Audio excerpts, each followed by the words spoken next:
Halo, saya Dr. Nahla. Lagi-lagi saya akan ngomongin tentang COVID-19 atau yang mungkin lebih dikenal sebagai virus corona.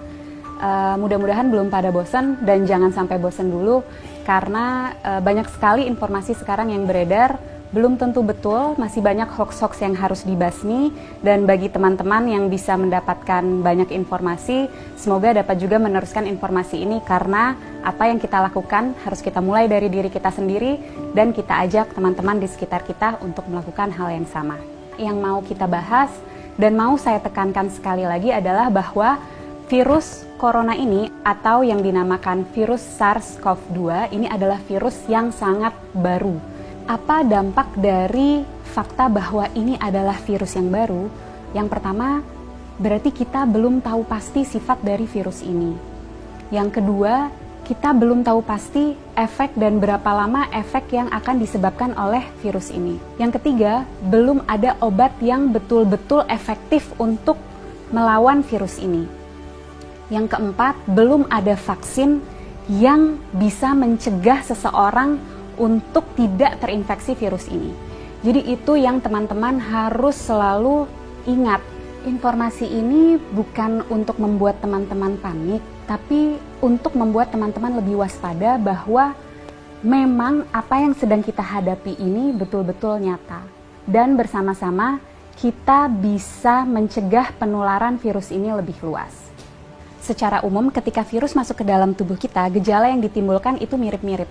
Demam, sakit kepala, lemah, letih, lesu, pegel-pegel, seperti itu. Bagaimana dengan virus yang masuk spesifik langsung ke infeksi saluran pernafasan? Ada pilek, hidung meler, hidung tersumbat, nyeri tenggorokan, batuk, sesak nafas, nyeri dada. Gimana dengan virus SARS-CoV-2 atau virus corona? Gejalanya sangat bervariasi. Jadi gejala-gejala yang tadi saya sebutkan itu bisa ada pada orang yang terinfeksi virus ini. Dan juga jumlah gejala yang timbul itu juga bervariasi. Apa sih yang menyebabkan gejala ini sangat bervariasi? Daya tahan tubuh masing-masing orang. Jadi kalau kita nih yang sebagai anak muda, sehat, nggak ada penyakit, daya tahan tubuhnya baik, kemungkinan gejala yang kita alami ketika kita terinfeksi virus ini sangat ringan atau bahkan sama sekali tidak ada gejalanya. Sekali lagi saya tekankan, orang dengan daya tahan tubuh yang baik itu bisa tidak ada gejalanya walaupun virusnya sudah ada di dalam tubuh kita.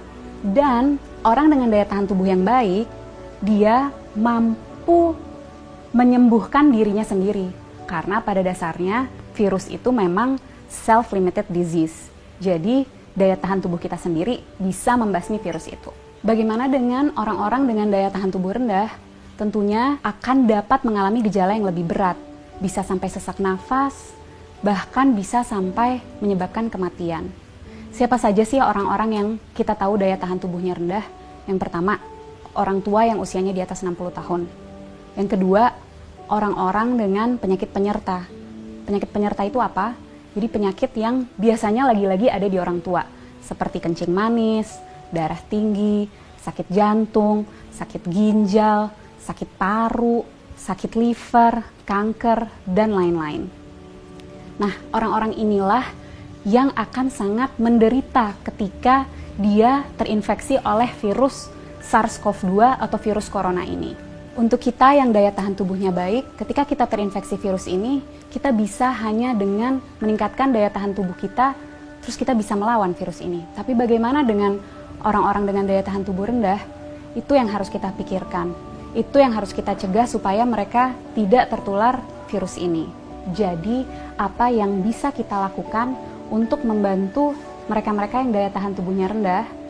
Dengan cara jaga jarak, hindari keramaian, dan di rumah aja. Kenapa?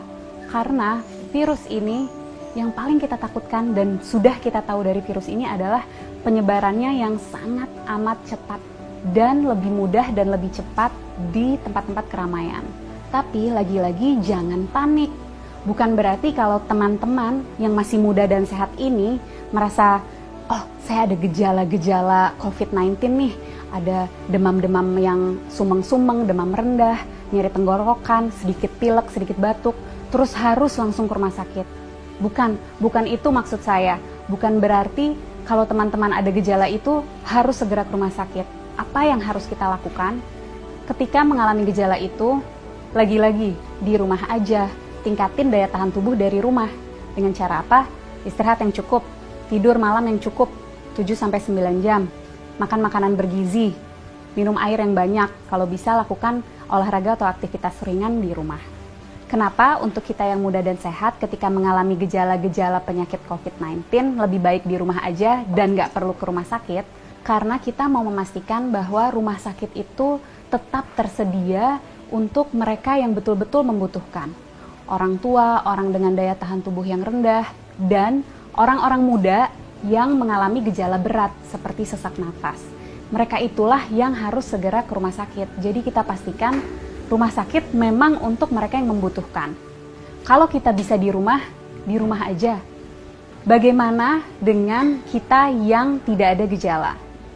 Sebaiknya tetap jaga jarak, hindari keramaian, dan di rumah aja.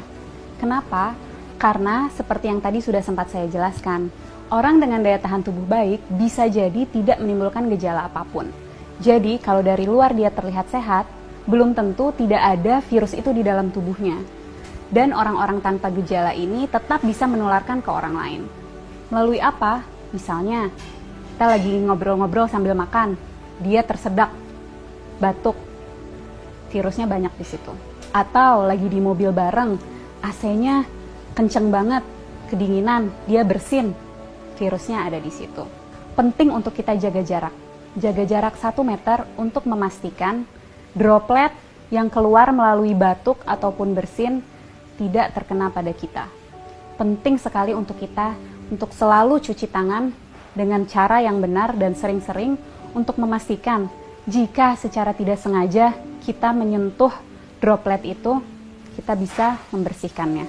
Dan yang juga penting, jangan menyentuh wajah dengan tangan kita yang belum bersih. Kenapa? Karena virus akan lebih cepat menyebar, lebih cepat masuk melalui mukosa mata, hidung, dan mulut. Penting untuk kita menghindari keramaian untuk memutus rantai penularan ini. Penting untuk kita di rumah aja supaya kita bisa terus meningkatkan daya tahan tubuh kita untuk dapat melawan virus ini. Bagaimana untuk kita yang tidak bisa di rumah aja, terpaksa harus bekerja di luar atau harus pergi keluar, tetap usahakan untuk menjaga jarak. Jaga jarak 1 meter dan usahakan sebisa mungkin menghindari keramaian. Jangan lupa untuk selalu menjaga kebersihan dengan mencuci tangan yang bersih. Kalau tidak bisa menemukan air dan sabun, kita bisa menggunakan sanitizer. Para peneliti, dokter-dokter, farmasis, tenaga medis, dan semua sedang berusaha mati-matian untuk mencari obat dan vaksin dari virus ini. Mari kita berperan membantu mereka dengan cara jangan panik tapi tetap waspada. Kita jaga jarak, hindari keramaian, dan di rumah aja. Nggak perlu ke rumah sakit kalau gejalanya ringan. Pastikan rumah sakit tersedia untuk mereka yang membutuhkan, orang-orang tua, orang dengan daya tahan tubuh rendah, dan orang-orang dengan gejala yang berat seperti sesak napas. Yuk teman-teman, kita bareng-bareng lawan virus SARS-CoV-2 ini. Dan untuk teman-teman medis, tetap semangat.